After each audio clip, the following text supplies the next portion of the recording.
Ардақта ғайын бұл бірге таңдаймыз бағдарламасы, біз тікелей эфирдеміз. Бағдарламамызды әрі қарай жалғастырайық. Жігіттердің жейдесі көптеген дизайнерлердің сүйікті киім үлгісі. Өйткені қарапайым жейдеден сан түрлі киім түрлерін тігуге болады. Кең тараған түрі қыз келіншектерге арналған жаздық көйлек. Ескіріп кеткен жейдені лақтырып тастаудан аулақ болыңыз. Одан көйлек тігіп киіп алыңыз. Тек қиялға ерік беріп шабытты шектемесеңіз болғаны. Ал бүгін біз 15 минут ішінде жаңа жейде тігіп үйренеміз. Тігу өнерін үйрететін Ұлжан Әубәкірова ханымды шақырайық. Келіңіз, Ұлжан. Сәлеметсіз бе? Студиямызға қош келдіңіз. Көңіл күйіңіз қалай, жақсы ма? Мен сізді құшақтайын деп жатсам, сіз мені құшақтайын деп жатқан жоқсыз. Көңіл күйіңіз қалай, жақсы ма? Ал енді мына алдымызда тұрған кәдімгі қыздардың бүгін жейдесін жасаймыз, солай ғой? Жігіттердің емес, қыз балаларға жасаймыз, е? Оны қалай жасаймыз, не істесек болады? Алдымен мына көрермендерге дұрыстап түсіндіріп өтейік. Қанша метрлік мата керек бізге? Бізге жейде жасау үшін 1,5 метр мата керек. Мата керек болады. Трикотаж созылатын. Егер матаның атын білмейтін қыздарға созылатын, кескенде қайшымен жеті. Яғни алдымызда тұрған матаны, е? Ол кәдімгідей созылмалы мында трикотаж. Қалай деп аталады? Трикотажды мата. Созылатын мата алуымыз керек, 1,5 метр керек болады. 1,5 метр. Ені де 1,5 болу керек. Яғни 1 метр емес, 1,5 метр алсақ жеткілікті. Ені де және ұзындығы да. 1,5 болу керек. Ұзындығы и ені де. Соныменен матаны таңдап алдық. Біз осы матадан жасаймыз, солай ғой? Ал енді қалай қиямыз, қалай бастаймыз, соны көрсете берсеңіз өзіңіз. Оны кез келген адам үйінде өзі мата сатып алып тігуге болады. Мен сіздерге бүгін бір өлшеммен өлшеп тігілетін жейде үйретем. Қыздар, қыз келіншектер, аналар, әпкелер өздеріңізге егерде осылай жейде тігіп алғыларыңыз келсе, біздің телефон номерімізге 55-37-76-ға хабарласып, Ұлжанға сұрақтарыңызды қойсаңыздар болады. Яғни үй жағдайында өздеріңіз жейде тігіп алу қазір мүмкіншіліктеріңіз туып тұр. Яғни барлығымыз ат салсайық, және кеңестеріңіз болса хабарласыңыздар. Яғни ені де, ұзындығы да 1,5 метр болса жеткілікті, я? Оны қазір бірінші 1 метрін көйлек қиып аламыз. Ұлжан, біраз болды ма осы айналысып жүргеніңізге? Айналысып жүргеніме 8 жылдан. 8 жыл, сонда мектеп кезден бастап? Мектеп кезден емес, мектепті бітіргесін. Мен 28-ден. Тамашасы, яғни 20 жасыңыздан бастап тігумен айналыса бастадыңыз, я? Жақсы, біздің қазақтың қыз келіншектері өте көріп отырғандай қолдарынан істе келеді, тамақты дайындауда келеді, өте ақылды, өте сұлу. Біздің қазақтың қыздарына жететін қыздар жоқ қой деп ойлаймын. Мен мақтанып қояйыншы осы ретте. Барлығы келеді, ал енді біз 40 сантиметрді өлшеп аламыз. Бірінші 40 сантиметрді өлшеп, бүктеп, оңай болу үшін оңай жолымен үйретейін. Өлшеп аламыз. Сосын ұзындығы 60 сантиметр өлшеп кесіп тастаймыз қалғанын. Бұл размері қандай бұл? Арық қыздарға ма өлшемі әлде? Бұл 42-ден 46 размерге дейін өлшеуге болады. Кішкене 42, 44, 46 жаңағыдай размерде келген.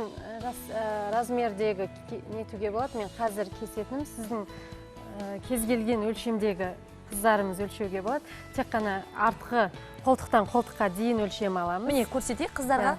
Қолтықтан қолтықтың астынан мына жерге дейін 36 сантиметр. Яғни бұл 36 сантиметр. Бұл артқы кеңдігі, жеңнің ойындысы. Осы жерін өлшеп аламыз. Оны ортасынан бүгіп. Қалай пішеді біз кірсек ісімізге? Өйткені бағдарламамыздың уақыты шектеулі. 1 сантиметр, 2-ге бөлсе, 18 сантиметр, 1 сантиметр тігіске қалдырамыз, 19 сантиметр. Соны қиып аламыз. 19 сантиметрден өлшеп аламыз. Кейін? Тура 8 сантиметр, 7 сантиметр деп. Матамызды бейтіп алып, бүктеп алып. 1,5 метрді бүктеп алдық, е? Кейін енді оны бүктегеннен кейін артын өлшеп, оны ортаға бөліп, қазір қиямыз. Кейін қиып аламыз. Оның қиылған ашқанда 16 сантиметр болу керек, бүктегенде осылай бүктеп қиып аламыз. Оны тек қана түзу қиықпен. Қазір енді өзі қолмен екеуін біріктіріп. Қолмен тігеміз ғой міндетті Қазір түрде. қолмен, қолмен Сіз қия беріңіз. Қиып аламыз. Бұл қолдың ойындысы болады. Сіз жеңсіз қазір жейдені жасайық. Жең өйткені біздің уақытымыздың шектеуліне байланысты жеңсіз әдемі жейделері болады ғой. Соны қазір жасап көрсетейік. Өйткені үлгере алмай қалсақ, тағы да біздің көрермендеріміз көре алмай қалады. Сосын мүмкін түсіне алмай қалуы мүмкін деген сияқты. Сондықтан жеңсіз көрсетейік. Уақытымыз жаңағыдай сонда тез жасалынатын болады. Мына жерден 60 сантиметр өлшеген жерімізден кесіп аламыз. Жаңағы өлшеп алған матамызды барлығын қиямыз, солай ғой? Бір метрін қиып алып, бөлек нетуге де болады. Мынау жеңге қалады оны. Оны жеңге алып қояйық. Болды, дайын. Егер жеңді түгуге де болады, жеңсіз де көрсетейін. Міне дайын. Жеңді тек қана квадрат қылып 30-ға ұзындығын қаласаңыз қысқа жең болса, егер 3-4 деп жатады мына жерге дейін. Ұзын жеңді деп жатады. 40 сантиметр етіп, ұзындығын 40 сантиметр, кеңдігін 30 сантиметр қылып кесіп алып, тек қана тігісін тігіп, екі жеңмен жалғасақ, жеңмен болады. Керемет. Мынау кәдімгідей трансформерлік жейде. Міне, құрметті көрермендер, кәдімгі осындайды дүкенде өздеріңіз көріп жатасыздар. Оған жаңадай бәленбай сом ақша беріп жатасыздар. Сондықтан оны жастағы апаларымыз болса, тек қана осылай киюге болады. Жас қыздарға кең тар шалбармен кигенде, өзін осылай кеңдеу қылып кигісі келсе, бұл бір түрі. Егер де бұны алдын кішкене жауып, белдікпен киюге де болады, әдемі белдікпен. Әдемі белдікпен. Міне, өздеріңіз көріп тұрғандай, осындай жейдеміз дайын болды. Болмаса ұзын жеңді қылуға болады. Мына жерге жақсылап тұрып, брош тақып қоюға болады. Солай емес пе, иә? Бұны бірнеше түрлі қылып киюге болады. Одан тағы да бір екінші түрі қандай? Екінші түрі, міне, мынаны былай аламыз. Екінші жағын осылай. Мына жерге брошка тағып, киюге болады. Бұл екінші түрі. Астыңғы жағына белдікпен киюге де болады. Байлап, жаңағыдай белімізді қылдай қылып шығарып қоюға болады, иә? Солай ғой? Олай да болады. Тағы да үшінші түрі? Ол қандай үшінші түрі? Үшінші түрін қазір көрсетейін. Шешіңіз. Келіңіз, мына жерге көрсетейік. Бұны алдын жоғары жағын былай дейміз. Жаңа ұзын жағын жоғарыға қаратып.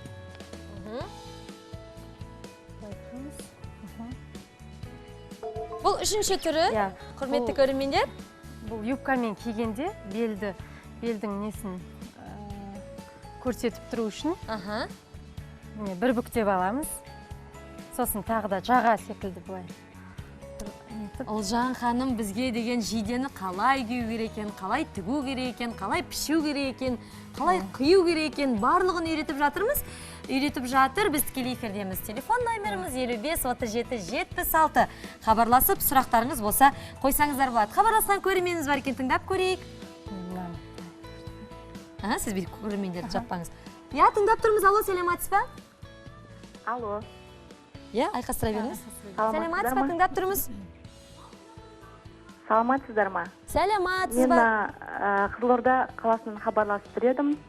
Тыңдап тұрмыз сізді. Олжанға сұрағым бар. Я, тыңдап тұрмыз сізді. Сұрағыңызды қойсаңыз болады Олжан ханымға. Олжан ханым, сіздің өнеріңізге мен тәнті болып отырмын. Бұл сіздің таңдаған мамандығыңыз бойынша жасап жатқан ісіңіз бе, әлде өзіңізге бір табиғи осы тігіншілік қасиетпен келген іс пе? Сәлеметсіз ба? Бұл менің мамандығым.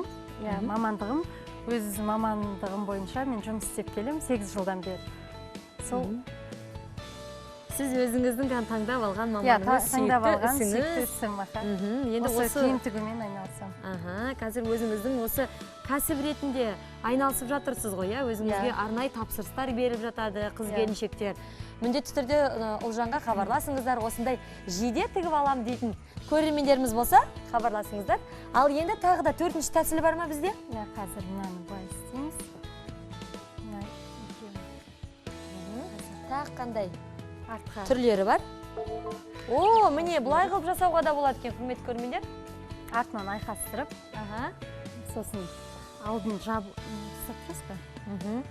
Алдын жауып. Тіпті осы шкафты ашып, жаңағыда үйдегі гардеробты ашқан кезде қыз келіншектер өз басын тіпті не кием, киетін ештеңе жоқ деп айтып жатамыз бір жаққа баратын болсақ.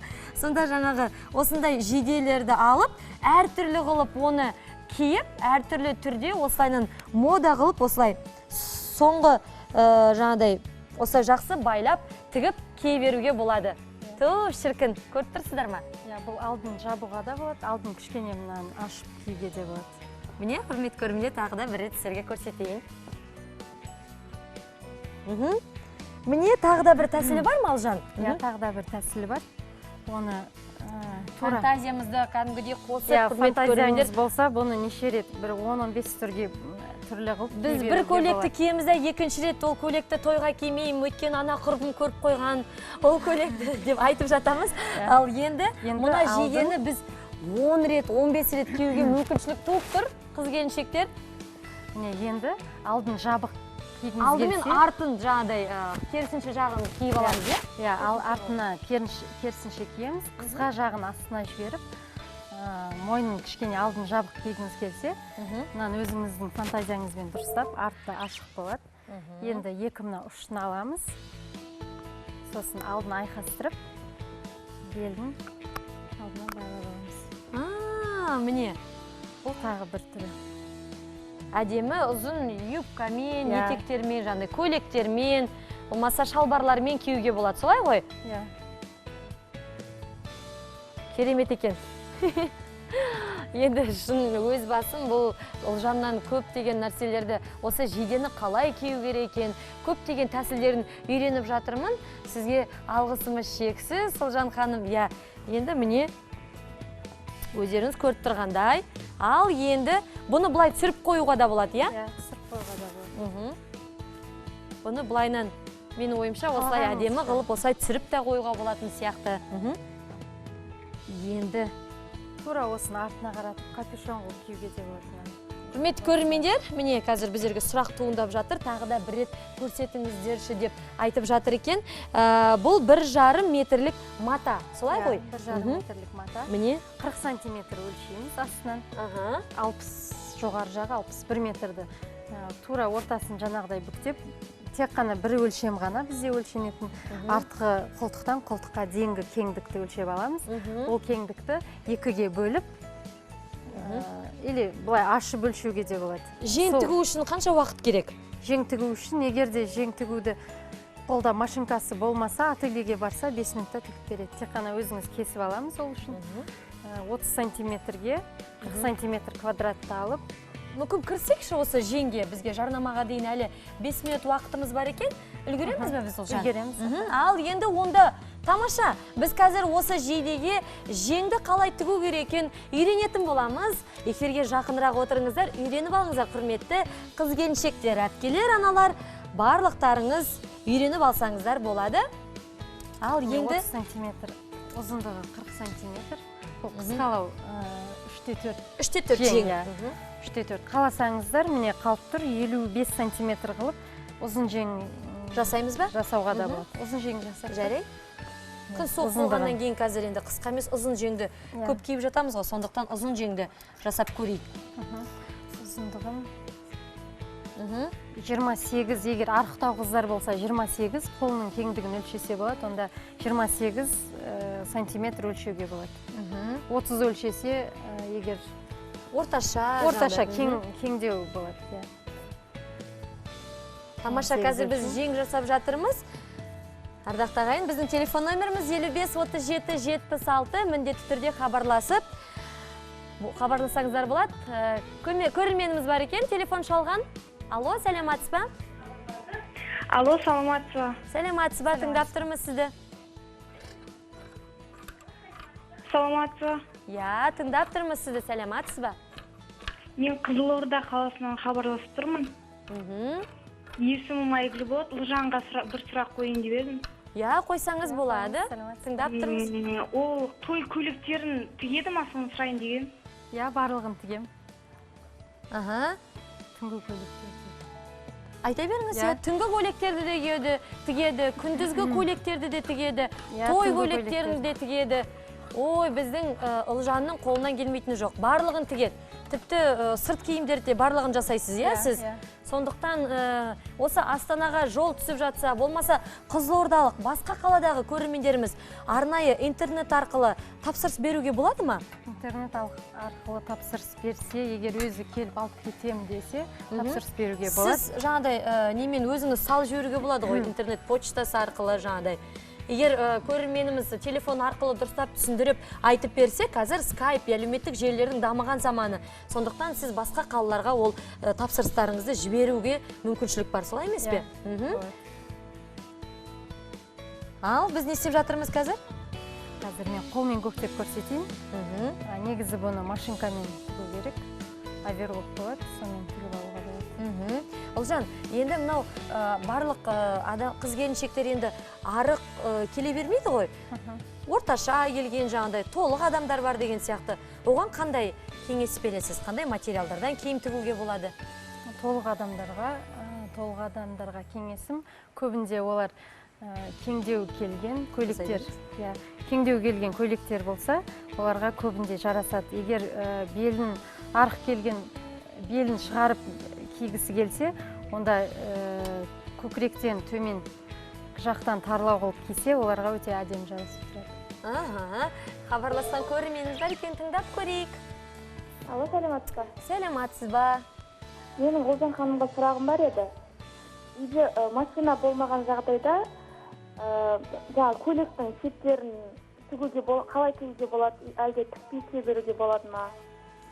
Машина болмаған жағдайда дейді. Машинка міне сізге көрсетіп жатыр ғой, қолмен. Болмаған жағдайда, қолмен тігуге болады. Оны шеткі тігістері шетнеп кетпей ма дейді. Оның да тігістің түрлері бар. Оны да үйренуге болады қолмен. Ол кішкене ұзақтау уақытты алады, бірақ үйренуге болады тігуге. Машинкасызда. Яғни сетнеп кетпейді, әдейі сондай тігістің түрлері бар, оны да тігуге болады. Ол қандай тігіс деп аталады? Ол тігістің аты оверлок сияқты тура қолмен тігілетін. Жақсы. Бір күні тағы да енді келесіде сізді шақырғымыз келіп отыр. Біздің қонағымыз болыңыз. Сол кезде осы сетнеп кетпесі үшін осы тігістерді үйрететін боласыз, солай ғой? Келесіз бе? Келем. Ал міне біздің жеңіміз дайын болды. Оны оңға қаратайын ба? Оңға қаратыңыз. Міне оңға қараттым, жеңіміз дайын болды. Не істеп көр? Енді не істейік? Мынаған жалғастырамыз, жалғаймыз ба, әлде жалғамаймыз ба? Ал, оны қалай жалғаймыз? Көрермендерге тездетіп көрсетейік. Міне бұлай жеңді аламыз.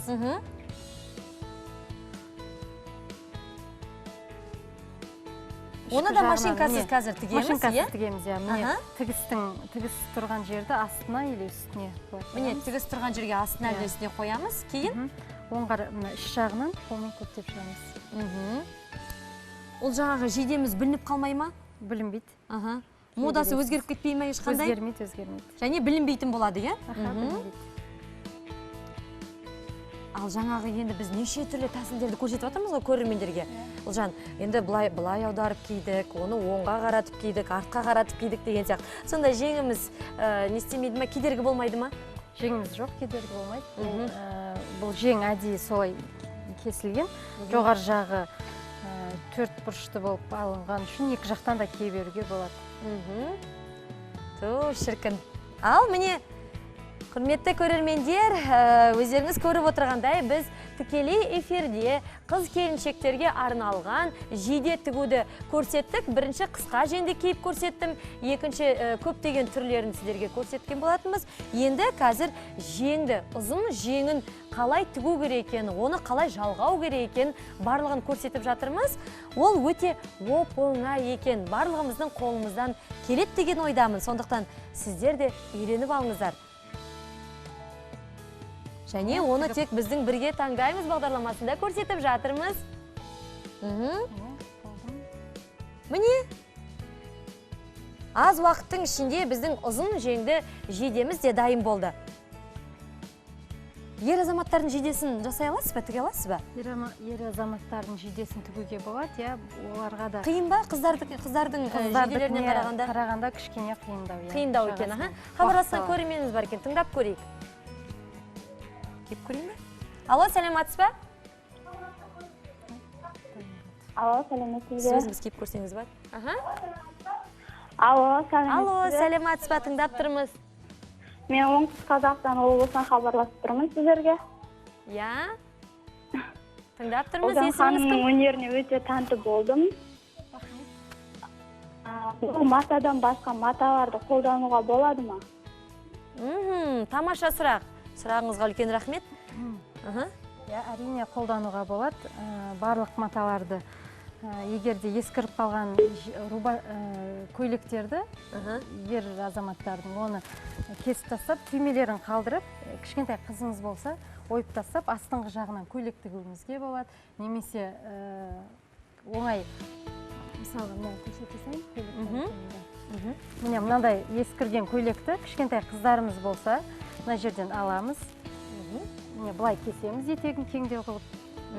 Футболкасымен тігуді білмейтін қыздарға жай майкасын или футболкасын қойып, мына жерге өлшеп алып, иығын бұлай сөйтіп жасауға болады, иә? Тамаша. Міне, Ұлжан енді бізге ұзын жеңді қылып, өзінің жейдесін көрсеткен болатын. Міне, өздеріңіз көріп отырғандай жақсылап тұрып, бізге жеңді де тігіп берді. Ал енді, құрметті көрермендер, сізге үлкен рахмет, Ұлжан. Алғысымыз шексіз. Құрметті көрермендер, бізде қазір жарнама, жарнамадан кейін қайтадан оралатын боламыз. Эфирден алыстамаңыздар.